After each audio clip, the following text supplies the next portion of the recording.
Some call me Steve, Dad, husband, or friend. Others might call me boss, coach, or mentor. Today, you can call me the Leadership Hacker. Thanks for listening in. I really appreciate it. My job as the Leadership Hacker is to hack into the minds, experiences, habits, and learning of great leaders, C-suite executives, authors, and development experts so that I can assist you developing your understanding and awareness of leadership. I'm Steve Rush, and I'm your host today. I'm the author of Leadership Cake. I'm a transformation consultant and leadership coach, and can't wait to start sharing all things leadership with you. Joining us on the show today is Corry Robertson. She's recognised as an expert on organisational culture, and she's the founder and CEO of the Coaching Academy for Leaders. But before we get a chance to speak with Corry, it's the Leadership Hacker News.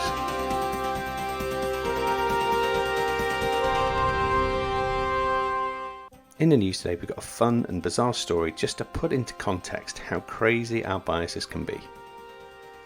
A guy who travels the New York subway dressed as a giant rat says his bizarre costume makes it dead easy to practice social distancing. Jonathan Lyon perches on the train seats wearing his strange regalia as part of his work as a performance artist, and he says his costume is ideal for staying COVID secure. He's told us that he doesn't have to worry about what people are saying or how close they need to get because the 6 feet distance is just naturally happening. A video of Jonathan riding the rails dressed as Buddy the Rat went viral online, with the official account of New York's Metropolitan Transport Authority joking, "Thank you for wearing a mask."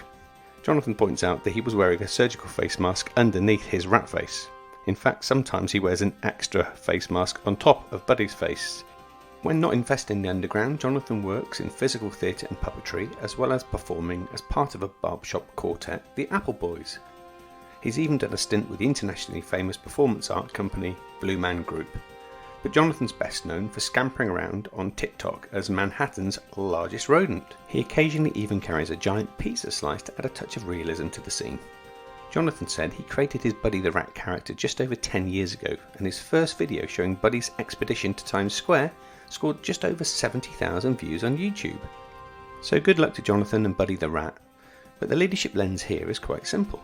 However absurd and obvious it may seem to people that a giant rat can put space between us, proves that our unconscious thinking and our unconscious mindset still plays out in some simple behaviours. So the next time you see a giant rat and you think, I need to run away from it, it's probably just Jonathan. That's been the Leadership Hacker News. If you have any fun, interesting, or just plain crazy stories that you'd like our listeners to hear, please get in touch.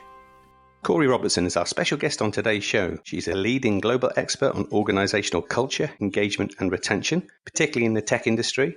She's also the founder and CEO of the Coaching Academy for Leaders. Corry, welcome to the Leadership Hacker podcast.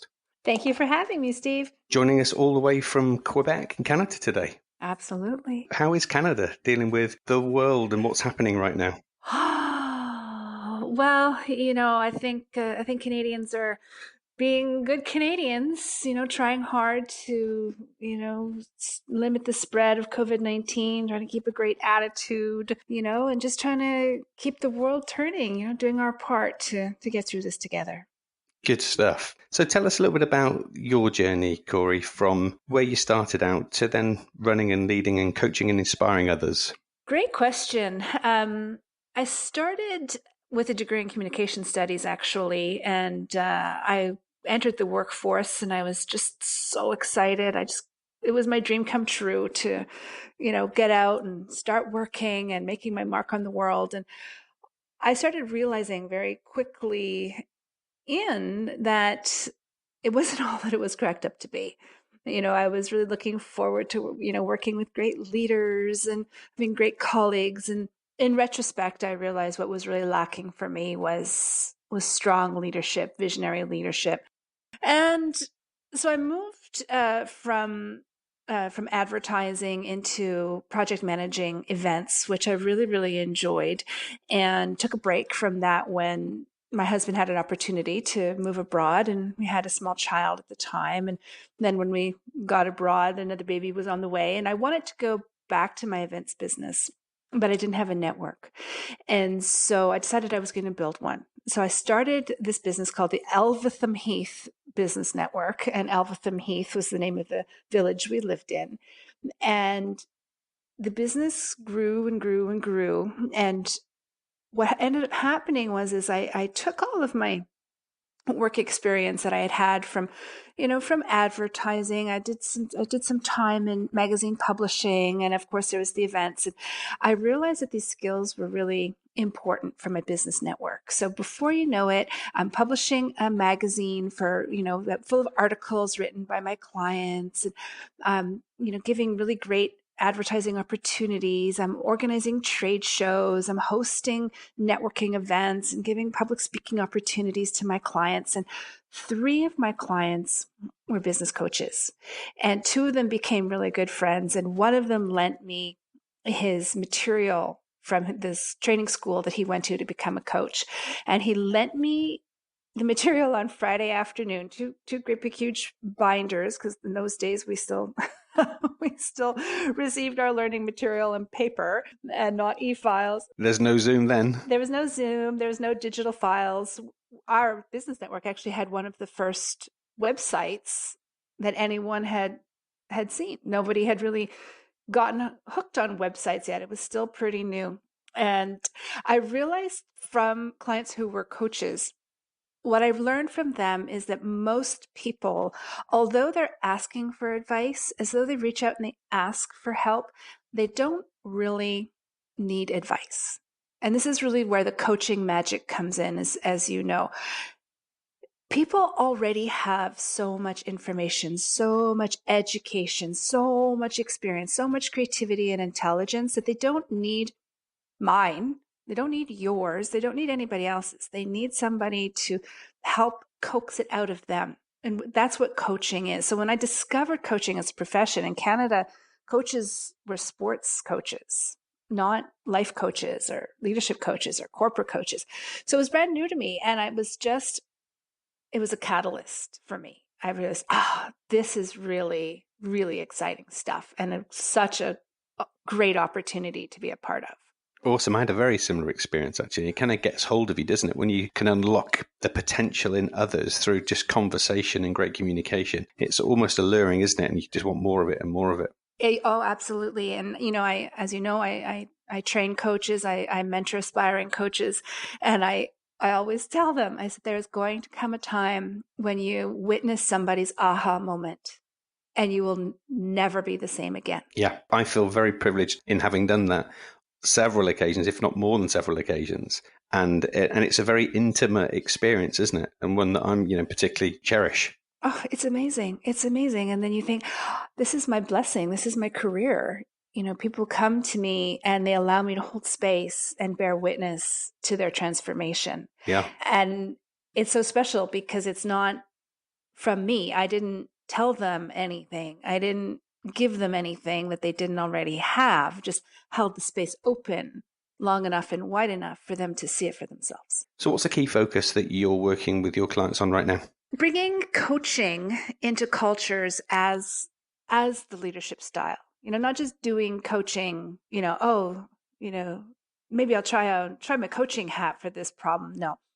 My main focus with my clients right now is bringing in coaching as the primary and fundamental culture of an organization and supporting leaders in developing coaching as their leadership style and not just a leadership trick or tip. I did my master's degree on coaching, and what I observed through my research is that the higher the leaders became in their organizational hierarchy to the C-suite, the less they coached, but the more they recognized the need for it. Mm-hmm. How do you kind of help people through that journey? Well, that's an interesting one, and sometimes I think that the higher people go, the more they feel that the value that they deliver comes from imparting their knowledge and their experience and providing the solutions and thinking quickly and coming in and making things better.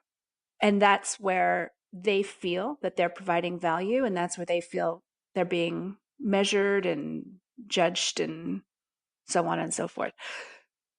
But as well as I do that the higher people go, the more they have to take on that servant leadership approach, and the coaching approach becomes even more effective. So when I encounter that, when I encounter that people are getting in their own way, it's just a matter of reminding, that the coaching approach is really powerful, and not to forget that.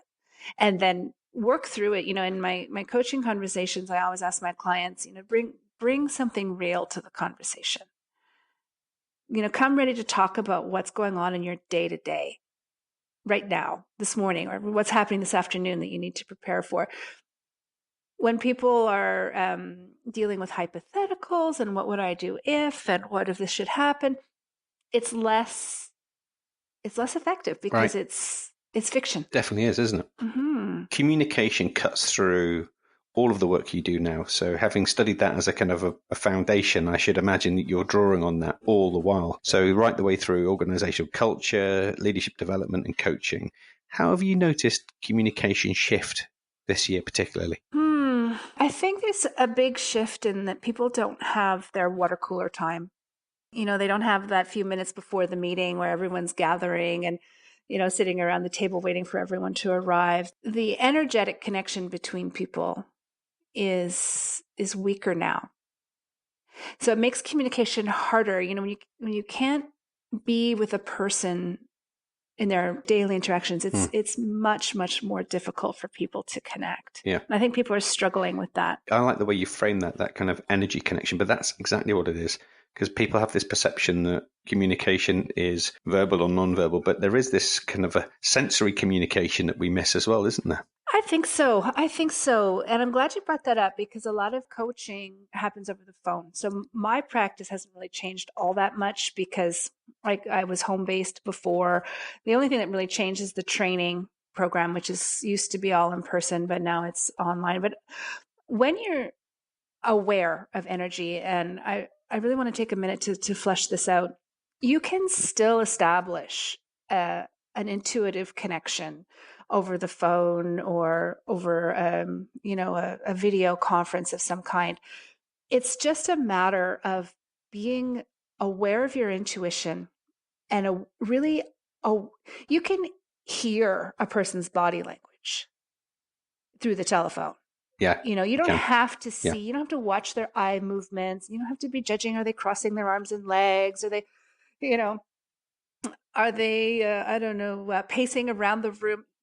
You can feel that energy beyond your eyes and your ears. And I think that is probably where leadership needs to go next, is tapping into this ability to read energy through intuitive connection. And I know, people might be thinking, oh my God, this is so woo woo. I don't want to listen to this. But intuition is, it is part of the human capacity. We used to use words like gut instinct, and that was accepted language, right? So it's the same thing.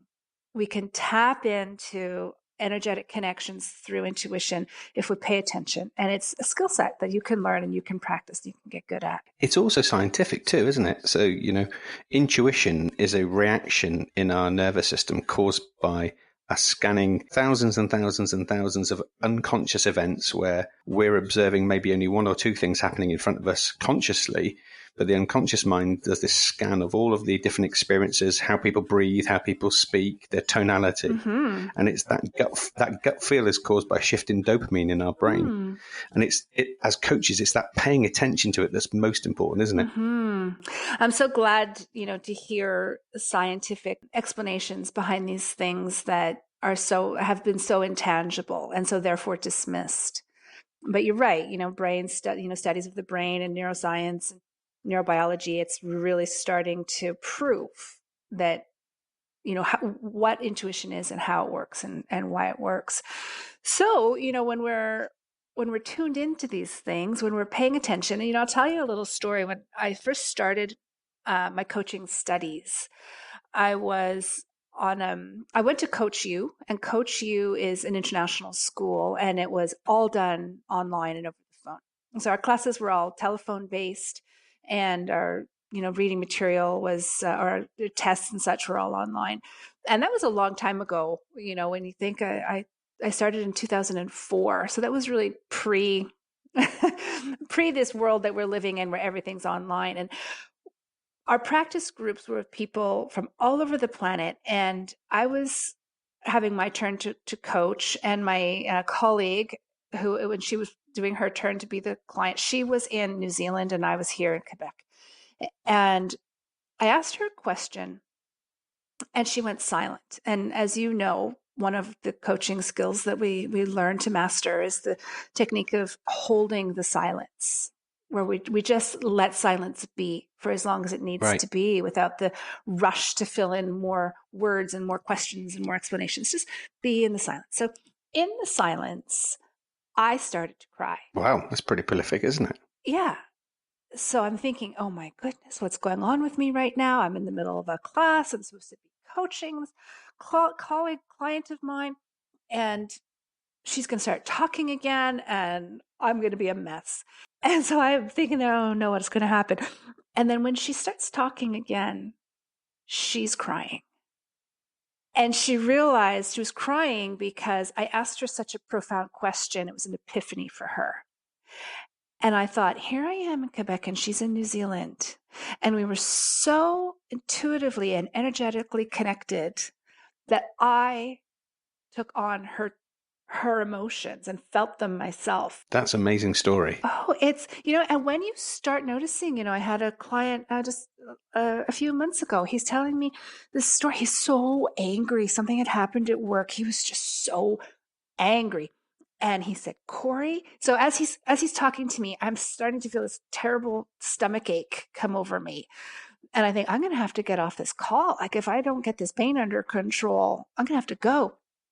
And he said, Corry, I'm so mad. He said, I feel like I've been punched in the stomach. Wow. You see, so these two stories are examples of how we can be intuitively and energetically connected with another person. The gentleman I was talking about, he was in another province in Canada, and we were over the landline. And my classmate in New Zealand, again, we were on landlines. So it exists and it happens. And it's not just me. As you know, you felt it too. Sure. You have this wonderful scientific explanation for why it happens. And I think it's where we really need to go with leadership right now in communication, is this ability to use our intuition as a communication skill. And there may be folks that are listening to this thinking, it's just not me. I can't do that. But of course, this is about practice. Mm-hmm. And as coaches, we practice thousands and thousands of hours over our careers. And the more you observe, we put that to the unconscious part of our mind, but we intuitively then can recognize it because we've seen it happen somewhere before, which gives us that nudge to ask more intuitive questions or more exploratory questions or more profound thinking and questions. Mm-hmm. One of the key things that you help people with as part of your coaching practice is the whole principle of organizational culture. Mm-hmm. For those people who may be not familiar with what organizational culture is, how would you frame it? So organizational culture is really, how do the values that we share as people in this company, how do they show up in our behavior? So that's really the short explanation of it. So how do we treat each other? How do we dress? How do we treat the property? The desks and the, office supplies and things. What is the decor like? All of these things represent culture. Do we speak quickly, or do we speak slowly? Do we have a lot of meetings? How do we treat people when a mistake is made? How do we promote people? What do we value in the way people produce their work? So all of these things lead to what the organizational culture is. Great summary. Thank you for providing a bit more context for folk on that. I love that. In order to then think about what's happened this year during the pandemic, wherever you are in the world, however intense it's been for you or not, how do you think that organizational culture might shift because of it? That's a really good question. So I think cultures are shifting because we've had there's a couple of really, really amazing things that have happened. So for one thing, things that were deemed impossible, and so impossible they were unspeakable, before COVID-19 all of a sudden became possible, namely work from home.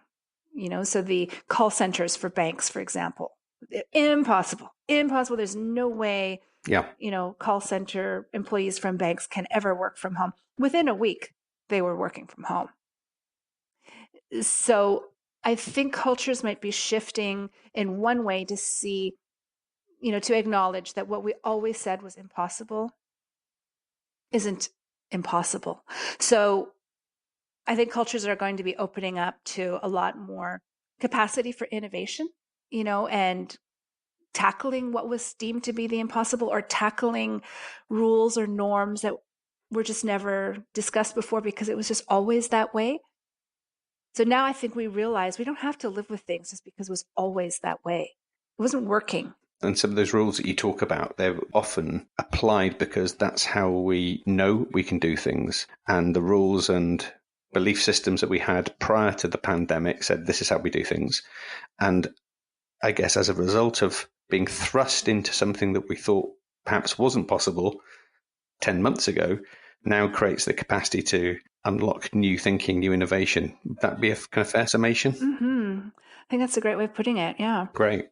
One of the things you've been really big on in your career is that whole how you coach people and how you help organizations to retain their top talent. And one of the things I'd love to get into with you is this whole principle about how people are going to feel more valued because of what they've been through, but also how people might, particularly the talent end of the spectrum, might use this as an opportunity to jump if they don't feel valued. What's your take on that? Yeah, so I think that's always been the case.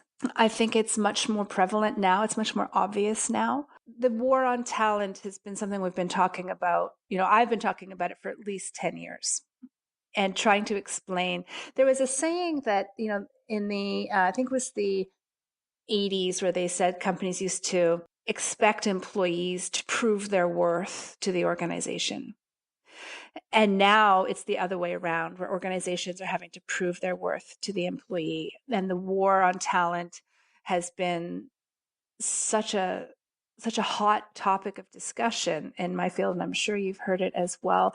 I think to attract and retain talent these days, I really do think people are looking for cultures where they feel that, there's the movement for psychological safety, so where people feel that they can speak out, they won't be mocked or belittled because of their ideas or their values. They'll be able to make mistakes, without fear of, serious repercussions. I think it's important people feel, to attract and retain top talent.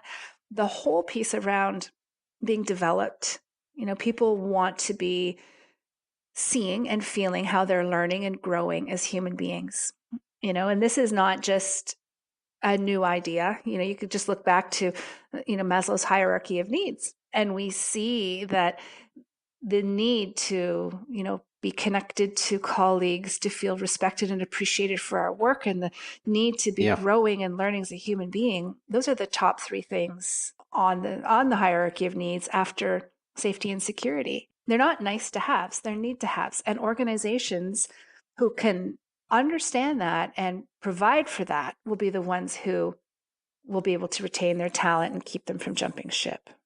There's also been a big shift too, culturally, over the last 20 years, as our baby boomers and our Generation X are heading towards the more senior twilight years of their careers. And in the next 10 or 15 years, most CEOs running the business are likely to be, at the very least, Gen Y, and in some cases, some Gen Z colleagues too. And that plays out too, doesn't it, when you start thinking about developing talent and expectations?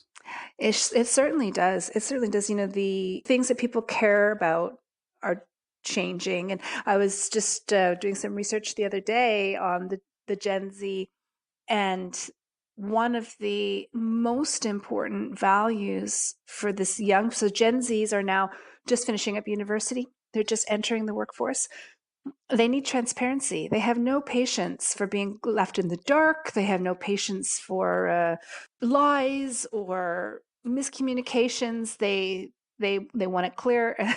and they want it on the table. And I really admire that. Yeah. There's so much haze and smoke and mirrors and nonsense going around. And, it's so many organizations. And the young folks are just like, yeah, no, say it like it is. One of my favorite expressions is say what you mean and mean what you say. Yeah. And the Gen Zs are demanding that. The Gen Z workforce that's going to be coming into play seriously in the next 5 or 10 years are also of a cultural upbringing where there's instant gratification. So if we're not instantly gratifying their career aspirations and helping them on their personal development journeys, then they're most likely to also be impatient around how they get there, right? Absolutely. I'm a Gen Xer. I'm a Gen Xer too. Okay, good. So what I was noticing with one of my younger cohorts recently is this request for reminders, this request for more follow-ups. And I find that, I'm catching myself going, wow, my generation has tried so hard to reduce the number of emails and make things really clear and, just say it once and then, write it down in your agenda book or note it in your online calendar and then you're good to go. And so can you send me a reminder? Can you send me that material in like 3 different ways? And I'm like, wow. And I'm checking myself going, well, my reaction is like, no, I'm not sending you a reminder. Write it down. Yeah. But it's the need. It's the way that generation is moving, because I think they move so fast and everything is, like that constant gratification you were talking about. It's the way they want to be communicated with, so to be one who's always trying, try to walk my talk, it's like, okay, maybe I need to shift. I am the older one. Yeah. But as somebody who's adjusting to the new needs of the generations coming through, it's like, okay, I maybe have to be the one to adjust. It's great to ask those questions of yourself as well as part of that process, isn't it? Absolutely. I think that's how we stay relevant, right? And it's what we are asking, as coaches, we're always asking people questions that cause them to reflect. So we have to do that to ourselves as well. So I saw some research recently that said over half of people that left organizations said on their exit interviews that their line manager could have prevented them from leaving, which sounds like a real shame. But what causes that? Oh boy, there's so many variables that lead up to that. So it's been proven time and time again, I'm sure you've seen this literature as well, that people don't leave their jobs. And many times they don't even leave their companies, right? Because you think of it, people spend many, many, many years and thousands and thousands and thousands of dollars or pounds and investing in their educations. They're preparing themselves for the workforce. They're studying, they're spending their money on this, they're sacrificing for their dream job, and they get into the workforce. So it's not their job that they're leaving. And it's not their company. People go to a lot of trouble to choose their companies and to apply and to prepare themselves to be the right fit for the organization. It's the boss that they leave. It's their direct manager. So people aren't leaving jobs or companies, they're leaving their bosses. And it's an old adage, but it's so true, isn't it? It's so true. It's so true. And it's not because, very often, it's not because the boss isn't technically competent at his or her job. They often got promoted because they were technically competent. It's because they don't have leadership skills. Right. And that takes us full circle, right back to helping raise awareness and self-awareness of leaders so that they can impact the culture, so that their talent, when they come into the workforce, can be nurtured in the right way. And it's then a positive experience versus a negative experience. Absolutely. And there are so many important parts of being a manager. And I always say that, I compare, in the human interaction to something like the way the computer works. And I'll say the hardware doesn't work without the software. Yes, good analogy. I like that. So that's like the soft skills. You need the soft skills to get the job done. You're talking to human beings. People forget, we all have feelings. We all have egos. We all have hopes and dreams and fears. And those cannot be overlooked. And it takes soft skills to be able to nurture a human being through the day's work so that they can really perform, without dropping the ball and leaving the organization. It does. So now I get to turn the leadership lens on you. This is part of the show where I get to hack into your great mind from a leadership perspective. And I'd love for you to share with our guests, if you could, your top 3 leadership hacks. Okay, so number 1, leaders, keep in mind that not everybody is like you. The people who, if you're out there and, you're owner of a startup and your company is maturing and you've got a workforce now, you might be wondering, why isn't everybody willing to work 24/7 and be available around the clock and make this thing happen? Because not everybody has that entrepreneurial spirit. Not everybody can get an organization off the ground. And once you start growing to the point where you have a workforce, chances are people they're not wired like you. So don't try to make them like you. Get to know yourself really well. And then from your self-awareness, start becoming aware of others and then work towards fulfilling their needs. And that's how you're going to turn it around and ignite passion for the organization and the organizational goals. So that's number 1. Number 2, I would suggest to leaders to get curious. We were talking about this a little bit before, but get curious about what's going on for people, what's going on in their minds. When they come into your office and they've got something on their mind that they want to talk to you about, don't be so quick to jump in and give answers and advice and tell them what to do. Ask questions, and you'll see that once they see that you're genuinely curious and you're approaching the situation with, conversational curiosity, they're really going to open up, and you will have the opportunity to witness the brilliance and the potential in that other person. They already know that you're brilliant. They already know that. It's your turn now to get curious and figure out what's brilliant about them. It's going to make them feel great, and it's going to unleash their potential and their energy and their engagement in the role. And my third hack is, if people are delegating up, giving responsibility back to you, or not being able to move forward on things without coming to check with you. Is this what you want? Is this the way you like it? Give me some ideas. If that kind of upwards delegation is occurring on your team, you probably haven't done my first 2 hacks. Yeah, true. Yeah. So if people are delegating up back to you and you feel that they're not moving ahead, I would ask you to check your soft skills and your coaching skills, because they're stuck. And it probably starts with coaching too, doesn't it? Well, you're a coach talking to a coach. we are speaking to the converted between us, aren't we? Absolutely. And to me, it's Mecca. It is the answer to everything. If you want to solve all of your organizational problems, just bring in a coaching culture, and so many things will be better because of that. Very true. I guess that's hack number 4. Yeah. In fact, that could be even a new show, right? Oh, absolutely. What a great idea. So the next part of the show, our listeners have become affectionately accustomed to, which is what we call hack to attack. So this is a time in your life or your work where something's screwed up. It just hasn't worked out as planned. But as a result of the experience, you use it as a positive in your life. What would be your hack to attack? Oh, boy. My hack to attack would be to slow down. If I think back to who I was or what I was like when I was 21, I was in a huge rush. If I don't get this done by the time I'm 23, oh my God, my career is going to be a disaster.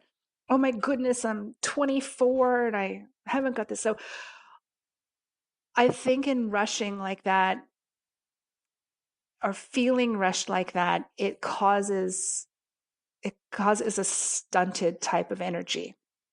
And so if I were to go back, if I were to bump into myself at 21 on the street, I would say, don't worry.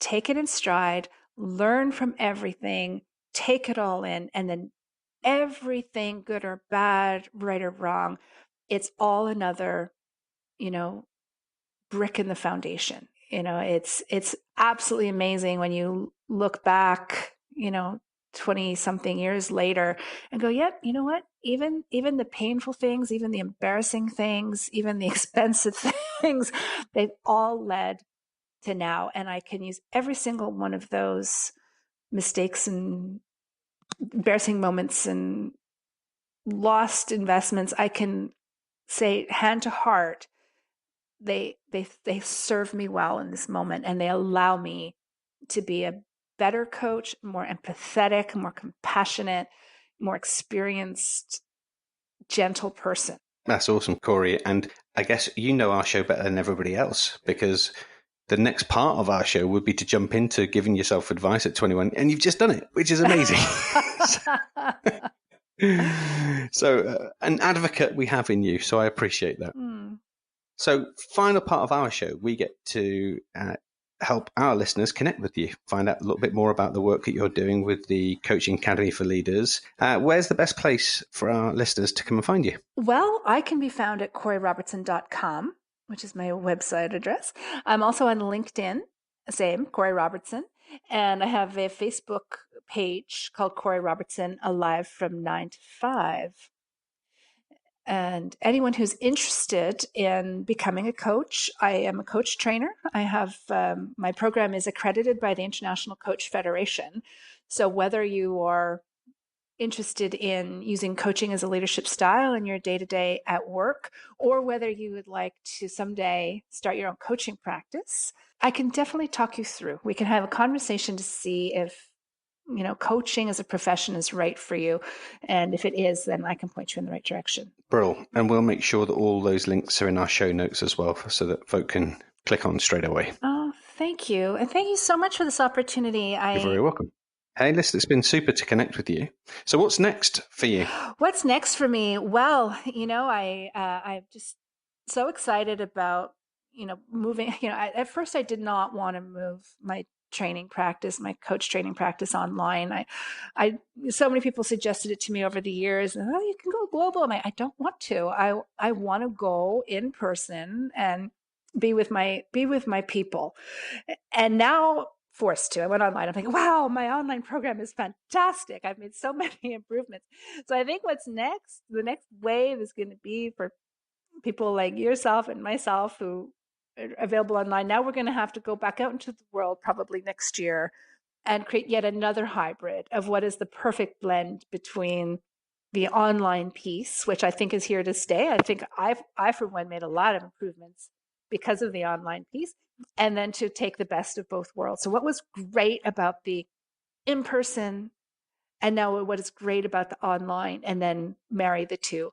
So I think that's what's good. Not much work to do there. No. Well, you know what? Between midnight and 3 a.m., we have nothing to do. Exactly. Yeah. Figure that out. Sleep is overrated. Oh, totally. Anyway, listen, on behalf of our listeners, Corry, thanks for joining us on the show. It's been a real pleasure talking with you. Wish you every success with what happens next in your world. But thanks for being on the Leadership Hacker podcast.